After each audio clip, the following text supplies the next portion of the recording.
ओडिशा जदि आपण मैंने फॉरएवर प्लेटफॉर्म रे वर्क करसन किंबा कोनोसी प्लेटफॉर्म रे जदि वर्क करसन तो एई वीडियोटी आपण मानको पई तो बारे रे आपण बहुत सारा नॉलेज पाई परिबे जेमति कि रेशियो कोन लॉ ऑफ एवरेज कोन कोनोसी वर्क जदि करसन लॉ ऑफ एवरेज काहे थाए रेशियो कोउथि पई थाए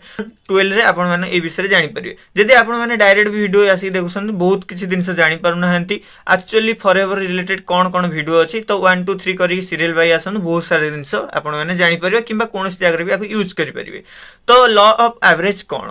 तो लॉ ऑफ एवरेज हूँ रेशियो जेन गोटे उदाहरण दूसरी बहुत बढ़िया बुझीपारे सपोज धरी नियो गोटे दुकान खोली आप तो दुकान जब खोली तो बहुत कस्टमर आपण पाखक आसो सपोज ना 10 जन कस्टमर आपण पाखक आसुंट तो आपण पाखर तो 10 जन कस्टमर आसिले किंतु से 2 ରୁ 3 जन कस्टमर किसी मोबाइल हो कौन ग्रोसरी आइटम हो किंबा कौन सुना गहना दुकान हो से 2 ରୁ 3 जन ही नहीं था आउ 7-8 जन जस्ट शॉपिंग टाइप रो आसिक बुलिकी जस्ट जाती तो से रेशियो काम आसे तो रेशियो बा लॉ ऑफ एवरेज काम आसे तो सब जगह रेशियो अच्छी सब जगह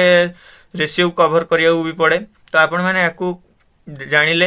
बेस्ट रहिबो जहाँकि आपण मैंने कौन यदि वर्क कर कौन प्लेटफॉर्म रे काम भी कर कौन बिजनेस स्टार्ट कर तो लॉ ऑफ एवरेज को लेकिन आगो आगो जातु केवे हार मानतुनी आमती वीडियो बहुत सारा आसीज रिलेटेड फॉरएवर रिलेटेड हो कौन वर्क उपर रिलेटेड हो बहुत सारा वीडियो आपको मिल जाए ओडिया रे जदि नेक्स्ट वीडियो रे आपण मानक पई बहुत सारा अलग अलग टॉपिक उपर वीडियो आसीज तो लाइक शेयर कमेंट नियत करंतु जहाँकि अन्य वीडियो आपण पाई परिबे।